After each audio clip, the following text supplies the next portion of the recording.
What was the most banger match? Was it Daigo JuicyJoe? I'm gonna watch this actually. I'm a big fan of JuicyJoe. I saw JuicyJoe Blaz off stream. I can't believe that Blaz won that. The chip sequence with level 1 the chip sequence with level 1 from JuicyJoe, and then Blaz survives and is level 1 back. JuicyJoe tries to interrupt with the spike and gets hit.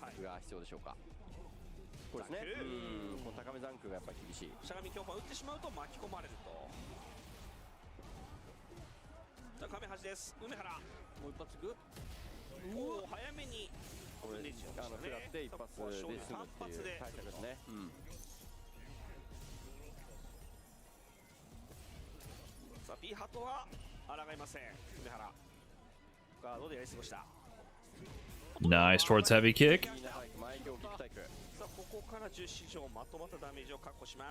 Tokido used both JP and Ken. In there. Daigo just takes the throw. A punish counter throw would have killed there. He tried to parry.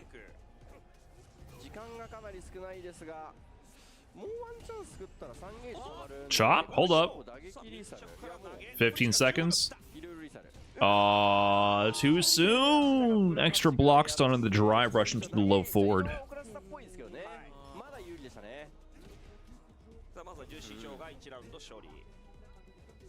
Hot take, but Tokido's Ken is infinitely more fun to watch than his JP.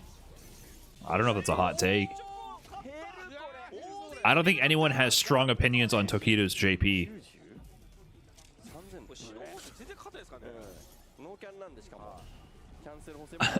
The only opinions I've heard on people watching Tokido's JP is people saying, yeah, his JP's not that good yet. That's the only thing I've heard people say. Or they're like, wow, he's finally winning matches with JP. It's never like, yes, Tokido's JP is the character I need to watch. Fair enough, I know people don't like Ken. A lot of people don't like JP.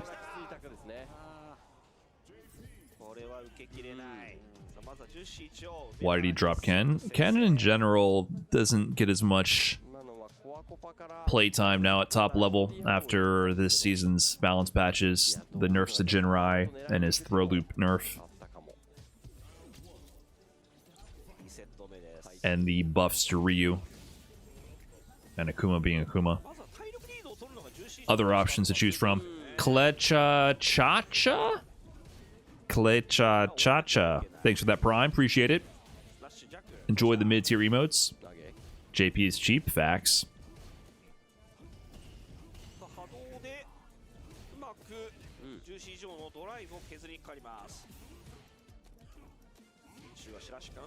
What's the deal with the game audio? Nothing. I could turn it up if it's bothering me, I don't know. Prime Miss Seor, thanks for the prime.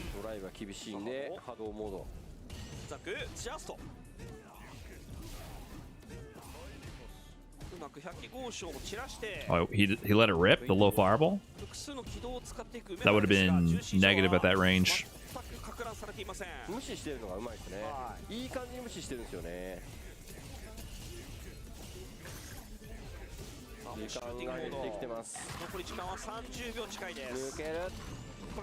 Nice air to air.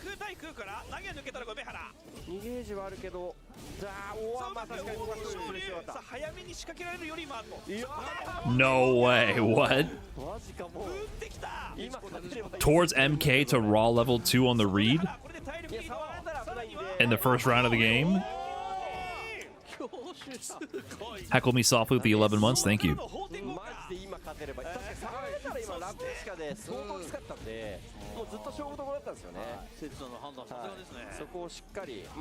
That was a big walking grab. Mr. Beasto? What did I just hear? Beasto.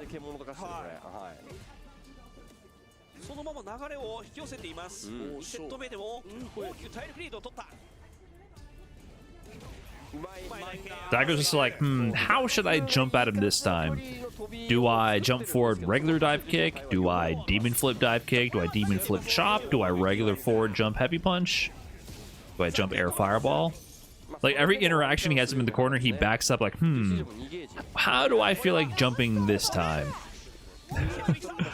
Which option do I want to use? Did he block that? Hold up. Hold up. Low. High low. High low.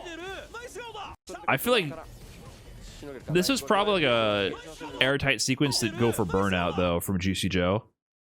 So I don't think that was as devious with the mix, and Daigo just blocked the fireballs, but still good blocks regardless. I think Joe was going for an airtight sequence. I'm a little fuzzy now on the changes to JP's level 2 setups. Since they nerfed the activation, they changed the routing to get burnout and keep block strings. But I think he went for an airtight string that has less unblockable potential and less mix-up potential to go for the drive gauge.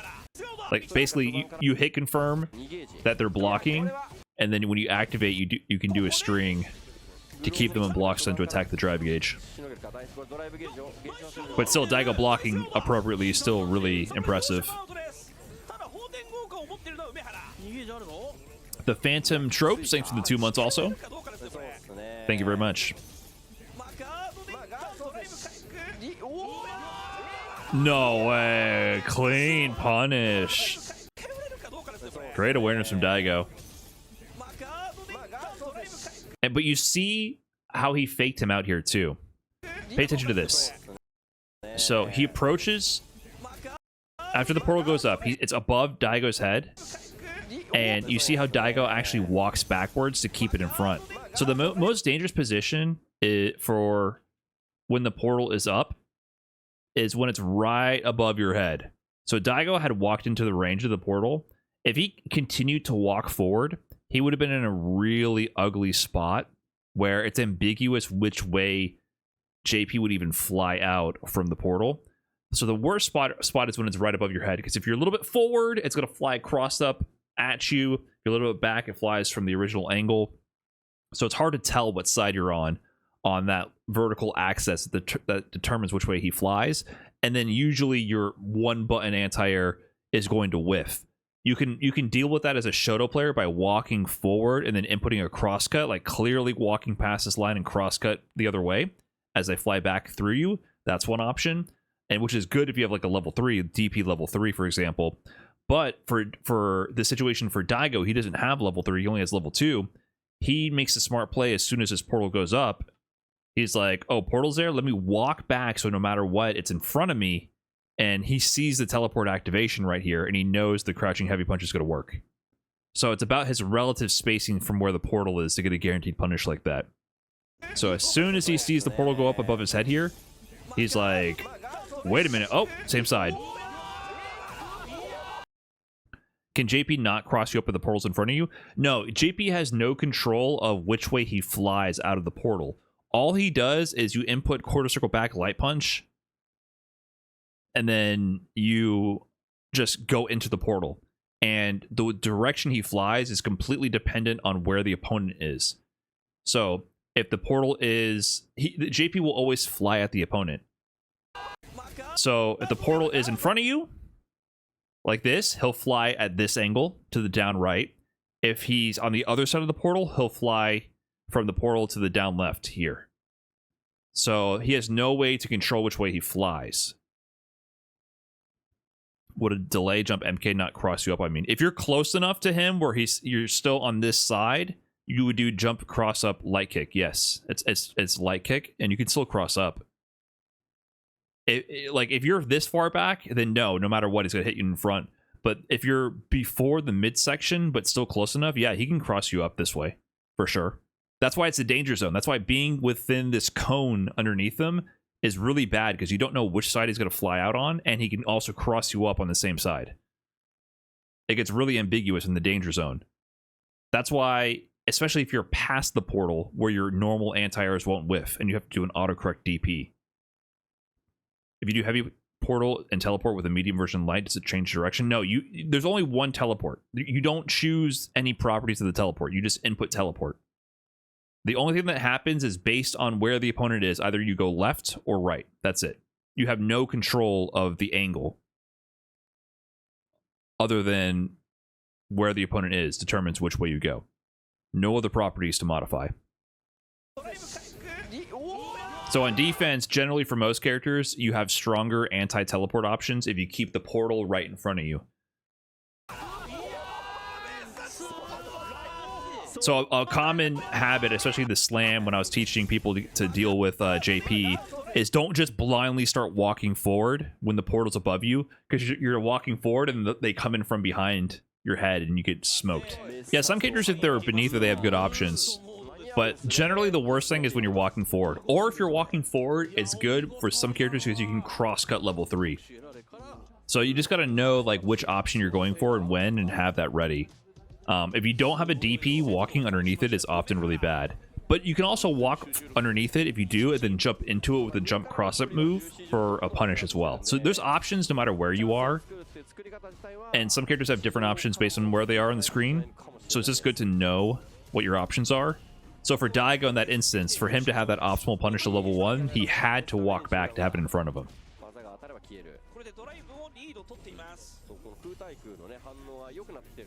Yep. That was a game of chicken. So you see here, you also don't want to end up in a situation like this versus JP. Usually, as soon as you parry versus the portal, you're in a bad spot. So this is really good from Joe, because Daigo's holding parry. The portal is about to activate the auto time spike, and he could potentially parry this fireball. But once this happens and he does the feint of the fireball, now you're stuck holding parry, which means that, the JP player can go, you're holding parry? Let me just teleport through the portal and throw you for a punish counter throw.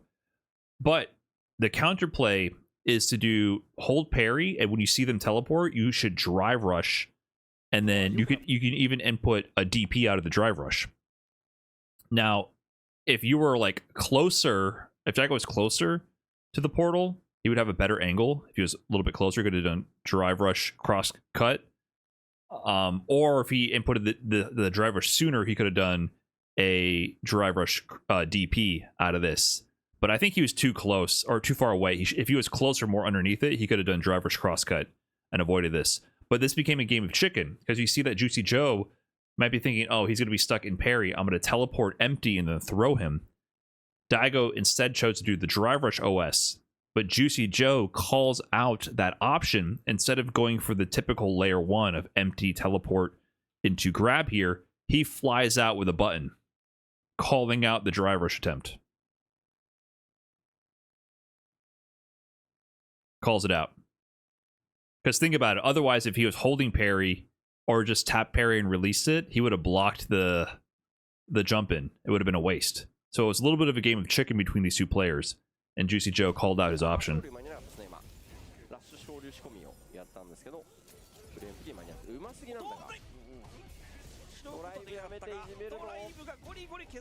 Yeah, punish on the fireball. You got to remember also that JP's regular fireball up close is punishable. -6, I believe, if I remember correctly. And then, so even if you're in burnout, if they do a high-low fireball mix, either the low fireball or the overhead fireball, and you're in burnout dealing with a bunch of shenanigans, you can always take your turn back after. He's negative even if you're in burnout. So Daigo got the punish here, but this is maybe an opportunity to optimize. Punish counter jab. I don't know, what can Akuma do here? Crouching medium kick, sweep.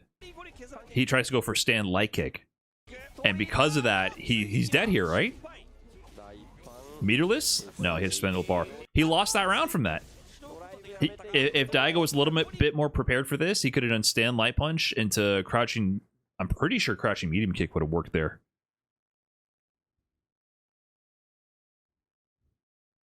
So that's, one of those small interactions that Daigo just wasn't ready for, that ended up getting him punished. Stand light punch on punish counter will be +8.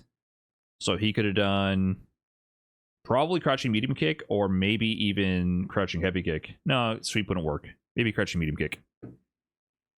JP really doesn't allow for mistakes. It's not just JP, dude. That's high level. That's everything. That type of interaction can happen in any matchup where you mess up and are a little unsure of your options. That happens all the time at high level. This interaction of like being ready for your opponent to mess up their opportunity and then punishing them for that. This right here, he went for the stand light kick to combo, but the pushback was too far, and then you punish immediately with the button. This is an extremely common interaction at a high level. When you put them in an ambiguous situation where you're the pilot and you're more familiar with it, you need to be ready for the unfamiliarity to strike on the other side and to capitalize on it. This happens all the time. Many interactions.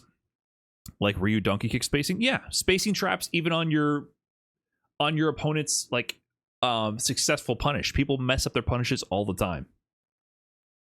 So this is about character knowledge. Leveraging your increased knowledge of your main that they might not have.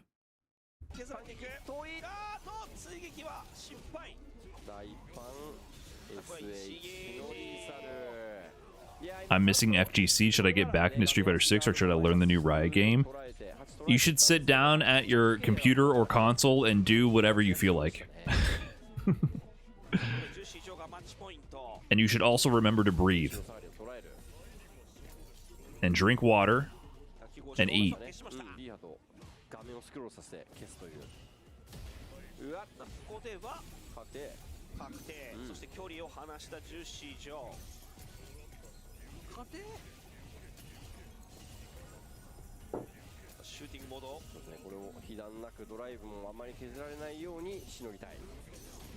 Nice dive kick.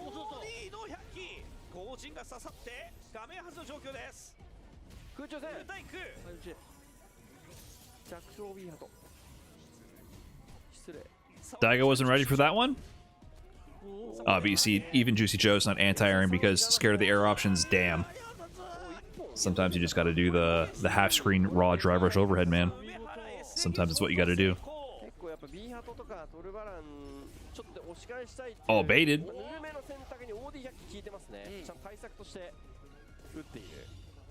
Thanks again, Azure303 with the big 8 months. Woo! Hold on, what was it? What was this? Little shimmy? Just straight into level 3. Not even a adamant fist before it. The old man and Daigo took over there. Punish? Wow! JuicyJoe, you genius! Oh no, disaster! You're dead! You're literally checkmated! No way! That's what happened? This is why you guys said it was a heartbreaker? I didn't see this one. What a genius! Daigo, you madman. You're dead. Oh my god. This was crazy. So this dive kick was extremely negative. Daigo's working on a perfect here, by the way. Was that punishable at that height? I forget the rules. JP's a little tall. Let me see here. Yeah, I think that was potentially just a punish. That could have been -4. Actually, that dive kick is always safe. I think on a tall character, if it hits on the head, it could be punishable. I don't think it's always safe. It's definitely more safe than it was in Street Fighter V, but I think this one might have been punishable. That high on JP? JP, I think, is taller. So this might have been punishable, but still, JuicyJoe, knowing that Daigo's going to do some shit like this, oh my god. And he won. He won off of this alone. Walk under, crouch heavy punch. And then Daigo tried to drive reversal. Oh man. What a sequence.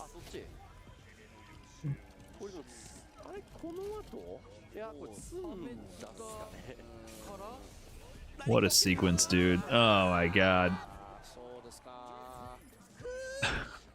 That's how Daigo, he lives and dies by the sword, man. That's how it is. Sheesh. But if that landed, we'd all be saying how much of a genius he was. That's how it be in fighting games, man.